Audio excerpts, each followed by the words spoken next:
G'day and welcome to another episode of the First Home Buyer Program podcast.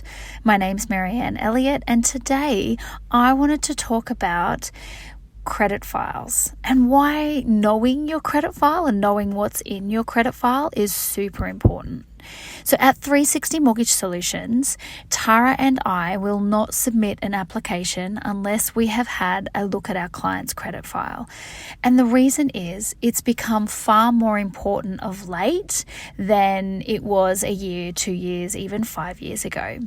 Now that we have what's known as comprehensive credit reporting, the banks are looking at how you're paying any current debts, as well as your credit file, as well as what debts you might have there that are still open that you may not know about.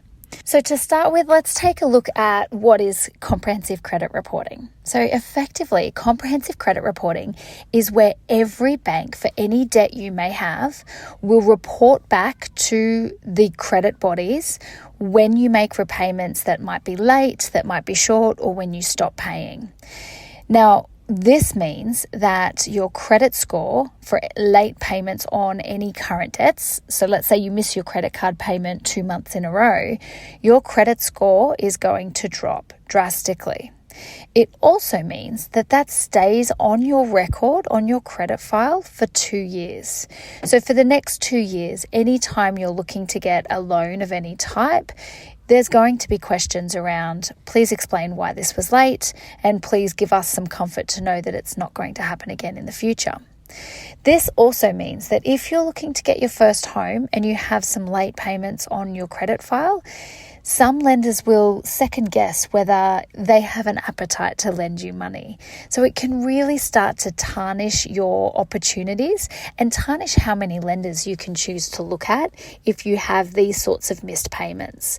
And in the past, these were never recorded. So if you had late payments with, let's say, your NAB credit card, but you were applying for a loan with another lender and the last 3 months you've made your payments on time, then the new bank wouldn't potentially know any different. They would see the 3 most recent statements are all in order, all paid on time, and everything would tick along nicely.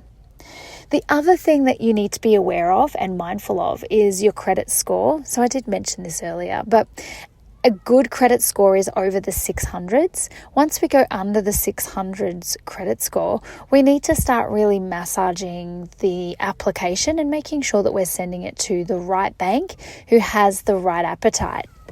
Again, this means that you could potentially be ruling out 4, 5, maybe 6 really good, well-suited banks that would fit you really well, and only looking at a couple of lenders because of this low credit score. Some banks will automatically decline an application if the credit score is below that 500. The other thing banks are looking for is any open debts that may not have been disclosed. Now, look, the most common I see is an old buy now, pay later type Latitude card, for example, and the clients say, oh no, I paid that debt off, it's gone, but they've actually forgotten to call the bank and say, close that account. And what it does is it kind of rolls over to a credit card type account and just stays open there. So if you submit the application and that card is still active or still open, then that's going to delay your finance approval because the bank's going to come back and say, what's this card? Is it still open? Please get it closed or get me a statement. So before you're applying, if you're looking at your credit file and see something on there that shouldn't still be there, you can make the call and get the closure letter before an application's even submitted. Finally, the other thing you definitely need to be looking for on your credit file is any defaults, paid or unpaid defaults. And as I said before, these are things that will limit what lenders you can look at and what appetite lenders have for your application. So what can you do if there's a problem? The first thing you can do is contact your broker. If you get a credit file that you're not sure about and you would like to have a chat about, having a chat to your broker, they can then put you in touch with credit repair companies that could potentially help if that needs to happen, or at least talk you through what your options are with how your credit file looks. An example for a first home buyer I spoke to at the very start of the year, we're now in June, we got a copy of her credit file, and there were things that definitely needed to be corrected before we even submitted an application. But the fantastic thing was she had signed an expression of interest on a block of land that wasn't due to register until now. So she had plenty of time to get her credit file all tidied up and fixed up.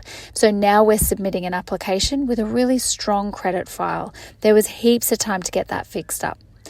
So, moral of the story, if you don't have a copy of your credit file, I encourage you to get your free copy from the Equifax website.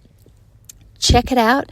And if you're not sure or anything looks a little bit untoward, make sure you touch base with myself or Tara or your broker so you can have a chat about what that means for you and what your options look like. Otherwise, guys, that's it from me. I hope you have a great day, and I'll catch you in the next episode.